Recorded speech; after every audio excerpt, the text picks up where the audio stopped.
Hello students, welcome you. Today I will teach you lesson number 8 concept of cost लागत की अवधारणा and under these sections I will teach you meaning of cost, classification of cost and types of cost. Hello students, आज मैं आपको lesson number 8 concept of cost लागत की अवधारणा के बारे में बतलाएंगे। लागत की अवधारणा से तात्पर्य है कि एक फर्म जो उत्पादन करने के लिए उत्पादन के विभिन्न साधनों का प्रयोग करता है, जैसे भूमि, पूंजी, श्रम, साहस, संगठन, प्रबंध, वेतन, कच्चा माल इत्यादि इनपुट के रूप में जब इन साधनों का प्रयोग करता है तो कोई भी विवेकशील उत्पादक उस वस्तु का उत्पादन तब तक बढ़ाना चाहता है जब तक कि उस वस्तु की मार्जिनल कॉस्ट, सीमांत लागत उस वस्तु की कीमत के बराबर नहीं हो जाती। इसका तात्पर्य ये हुआ कि कोई भी फर्म किसी भी वस्तु एवं सेवा का उत्पादन करने के लिए उत्पादन में प्रयुक्त होने वाले ये 5 साधन भूमि, पूंजी, श्रम, साहस, तकनीकी तथा संगठन, इनका जो प्रयोग करता है उससे उसे उत्पादन अर्थात आउटपुट प्राप्त होता है और वह उत्पादन तब तक करता है जब तक कि उसकी लागत, सीमांत लागत वस्तु की कीमत के बराबर नहीं हो जाती। प्रत्येक फर्म अपने लाभ को अधिकतम करने का प्रयास करता है तथा लागत को न्यूनतम रखने का प्रयास करता है। इसके लिए ही लागत की अवधारणा का हमें अध्ययन करना होगा। मीनिंग ऑफ कॉस्ट, लागत की अवधारणा। लागत की अवधारणा से तात्पर्य है कि कोई भी फर्म आउटपुट, निर्गतों को प्राप्त करने के लिए इनपुट, आगतों पर जो कुछ भी व्यय करती है, जो कुछ भी खर्च करती है, उसे ही अर्थशास्त्र में लागतें कहा जाता है। किसी भी वस्तु एवं सेवा का उत्पादन करने के लिए विभिन्न प्रकार के साधनों पर जो फर्म के द्वारा व्यय किया जाता है, खर्च किया जाता है, उसे ही अर्थशास्त्र में लागत का अर्थ कहा जाता है। क्लासिफिकेशन ऑफ कॉस्ट, लागत का वर्गीकरण। लागत का वर्गीकरण निम्न आधार पर किया जा सकता है। सोशल कॉस्ट, सामाजिक लागतें। मॉनेटरी कॉस्ट, मौद्रिक लागतें। अपॉर्चुनिटी कॉस्ट, अवसर लागतें। ऑन अकाउंट ऑफ बेसिस, लेखा के आधार पर लागत की अवधारणा को 2 भागों में बांटा जा सकता है, एक्सप्लिक्ट एंड इम्प्लिक्ट। एक्सप्लिक्ट लागतें अर्थात व्यक्त लागतें, इम्प्लिक्ट कॉस्ट अव्यक्त लागतें। अब हम इन लागतों के वर्गीकरण का अध्ययन करेंगे। जैसा कि मैंने आपको लागतों के बारे में बतलाया कि लागत का वर्गीकरण 3 प्रकार से किया जा सकता है। Number 1 social cost, number 2 monetary cost, number 3 opportunity cost. And on account of basis के आधार पर 2 प्रकार से इसे बांटा जा सकता है, explicit cost and implicit cost. Social cost, सामाजिक लागतें। सामाजिक लागतों से तात्पर्य ये है कि इसमें वे सभी कष्ट, त्याग तथा परेशानियां सबको सम्मिलित किया जाता है जिन्हें समाज अप्रत्यक्ष रूप से उत्पादन के दौरान चुकाता है। जैसे उत्पादन करते समय प्रदूषण, एटमॉस्फेयर का गंदा हो जाना, धूल, धुएं, शोरगुल आदि के कारण उसके स्वास्थ्य को नुकसान पहुंचता है और उसके लिए स्वास्थ्य की देखभाल करने के लिए या चिकित्सालय के लिए उसे जो कुछ भी व्यय करना पड़ता है उसे सामाजिक लागत कहा जाता है। इसके साथ ही साथ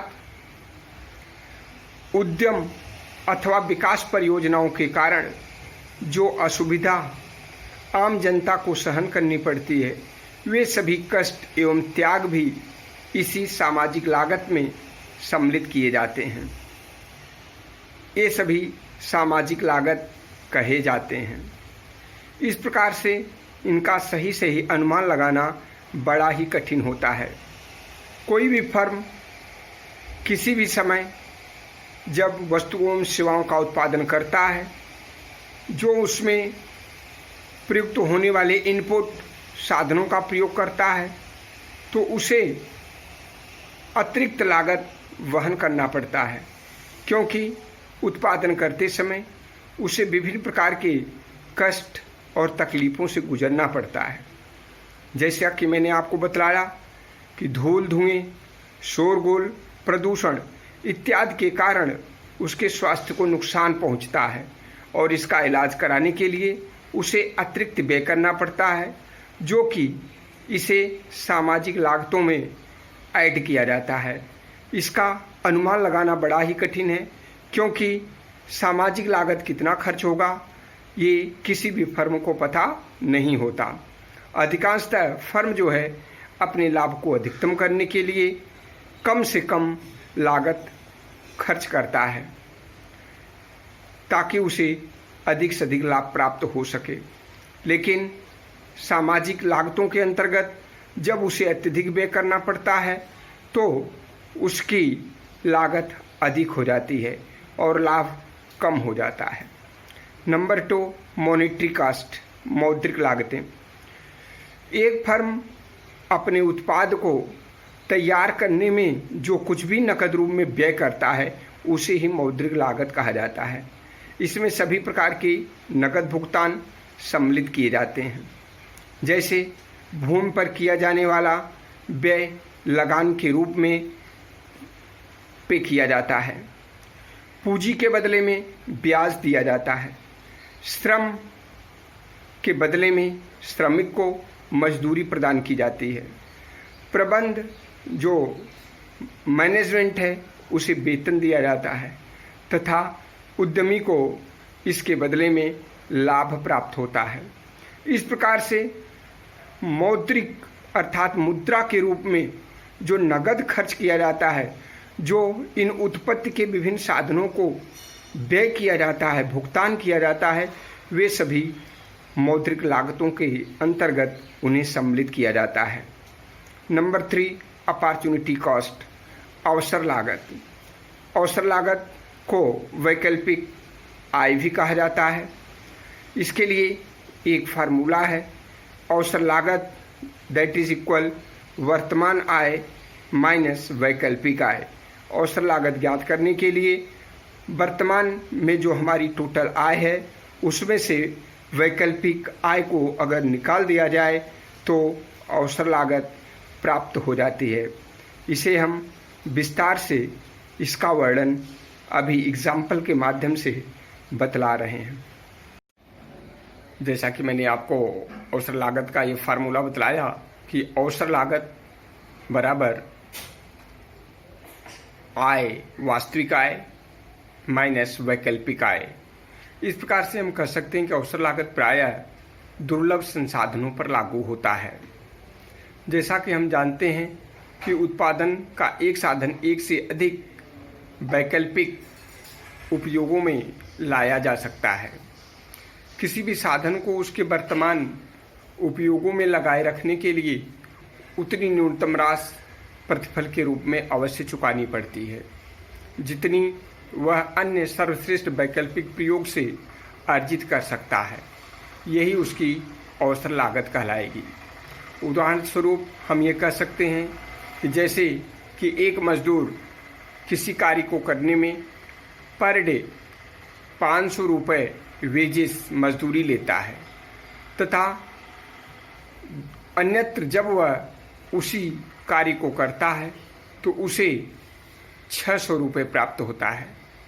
तो इस प्रकार से हम कह सकते हैं कि अगर उस मजदूर को इस पहले वाले कार्य में लगाए रखना है तो उसे ₹100 एक्स्ट्रा पे करना पड़ेगा, क्योंकि 600 माइनस 500 जो कि ₹100 ये उसकी अवसर लागत है।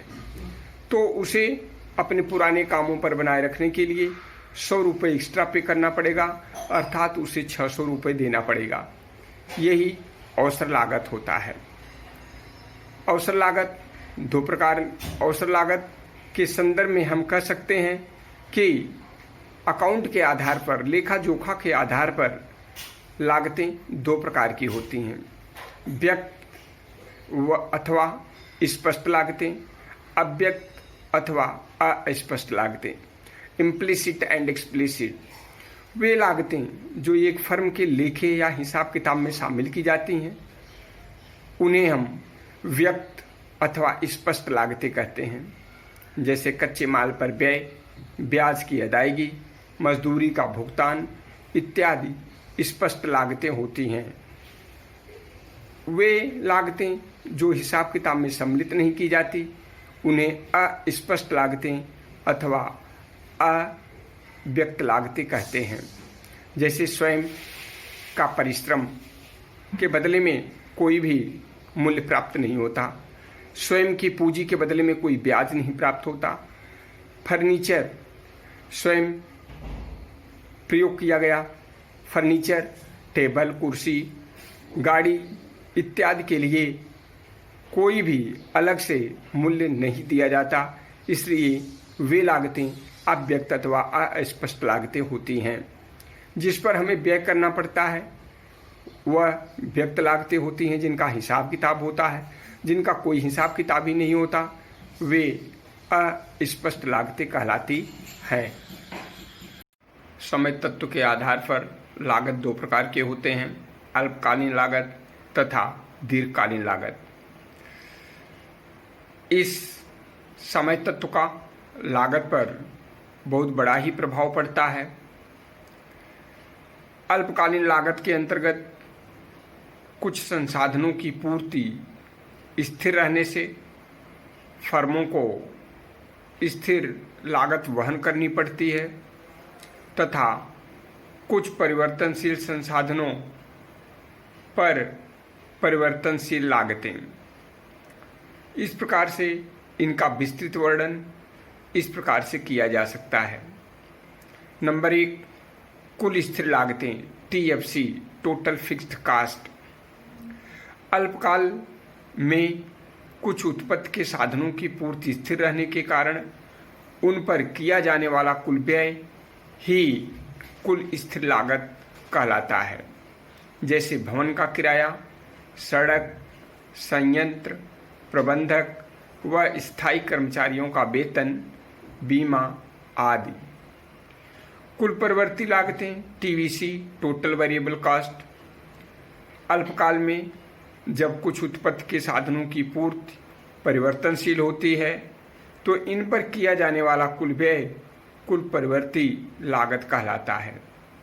ये लागतें उत्पत्ति बढ़ाने के साथ ही साथ बढ़ती जाती हैं, जैसे कच्चा माल, बिजली, पानी आदि पर किया गया व्यय आदि। इस प्रकार से हम कह सकते हैं कि कुल स्थिर लागतों के अंतर्गत कुछ संसाधन स्थिर होते हैं, उन पर जो व्यय किया जाता है वो टोटल फिक्स्ड कास्ट कहलाता है, तथा कुछ संसाधन ऐसे होते हैं जो परिवर्तनशील होते हैं तथा उन पर किया जाने वाला व्यय टोटल वेरिएबल कास्ट अर्थात TVC कहलाता है।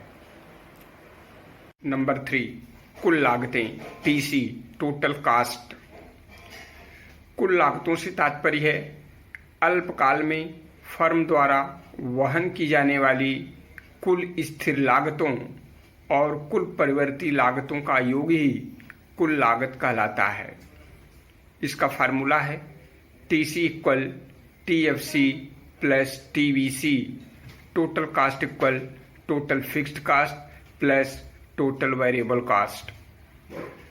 कुल स्थिर लागतों का योग तथा कुल परिवर्तनशील लागतों का योग कुल लागत कहलाता है। जैसा कि रेखा चित्र से स्पष्ट है, OX अक्ष पर उत्पादन की मात्रा तथा OY अक्ष पर लागत को दिखाया गया है। TFC रेखा जो C बिंदु पर है स्थिर है, इसमें इसकी लागत में कोई भी परिवर्तन नहीं होता। उत्पादन की मात्रा बढ़ती है लेकिन लागत फिक्स होता है, न तो लागत बढ़ती है और न तो घटती है, बल्कि उत्पादन की मात्रा में वृद्धि होती जाती है। टोटल वेरिएबल कॉस्ट वक्र ये बढ़ते हुए क्रम में दिखा गया है। इसकी लागतों में परिवर्तन होता है, जैसे जैसे उत्पादन की मात्रा बढ़ती है ये टोटल वेरिएबल कॉस्ट कुल परिवर्तनशील लागत धीरे धीरे बढ़ती चली जाती है। इस प्रकार से हम कह सकते हैं कि TC वक्र TFC तथा TVC का योग होता है जो कि लगातार बढ़ता चला जाता है। नंबर 4, औसत स्थिर लागतें AFC एवरेज फिक्स्ड कास्ट। औसत स्थिर लागतों से तात्पर्य है कि अल्पकालीन कुल स्थिर लागतों में कुल उत्पत्ति की मात्रा का भाग लगाने से औसत स्थिर लागत एवरेज फिक्स्ड कास्ट प्राप्त हो जाता है। ये लागतें उत्पत्ति की मात्रा के बढ़ने के साथ ही साथ लगातार घटती चली जाती हैं। इसके वक्र का आकार अतिवलयाकार या आयताकार हाइपरबोला होता है। हम इसे एक फार्मूला के रूप में लिख सकते हैं AFC equal TFC divided by Q, average fixed cost that is equal total fixed cost divided by Q। Q जो है उसकी मात्रा है, उत्पादन की मात्रा। इस तरीके से औसत स्थिर लागत को प्राप्त किया जा सकता है। नंबर 5, औसत परिवर्ती लागत AVC एवरेज वेरिएबल कॉस्ट। औसत परिवर्तनशील लागत से तात्पर्य है कि अल्पकालीन कुल परिवर्ती लागतों में कुल उत्पत्ति मात्रा का भाग लगाने से एवरेज वेरिएबल कॉस्ट प्राप्त होता है। इसे हम फार्मूला के रूप में लिख सकते हैं AVC equal TVC divided by Q। Q उत्पत्ति की मात्रा से है। नंबर 6, औसत लागत AC एवरेज कास्ट। औसत लागत से तात्पर्य अल्पकालीन कुल लागत में कुल उत्पत्ति मात्रा का भाग देने पर एवरेज कास्ट अर्थात औसत लागत प्राप्त होता है। इसी प्रकार हम कह सकते हैं कि AC equal AFC plus AVC average fixed cost plus average variable cost औसत स्थिर लागत तथा औसत परिवर्तनशील लागतों का योग औसत लागत कहलाता है। या इसे हम कह सकते हैं AC equal TC divided by Q। कुल लागत में उत्पत्ति की मात्रा का भाग देने से जो भागफल प्राप्त होता है उसे हम औसत लागत कह सकते हैं। नंबर 7, सीमांत लागत MC मार्जिनल कास्ट।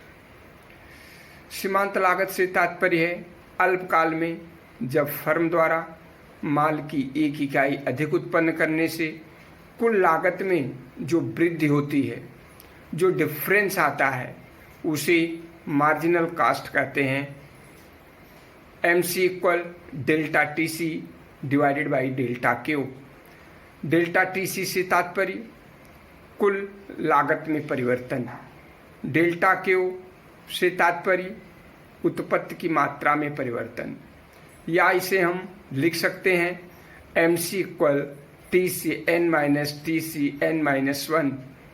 सीमांत लागत बराबर कुल उत्पादन की एक इकाई में से कुल उत्पादन की दूसरी इकाई को घटा देने से सीमांत लागत प्राप्त हो जाता है।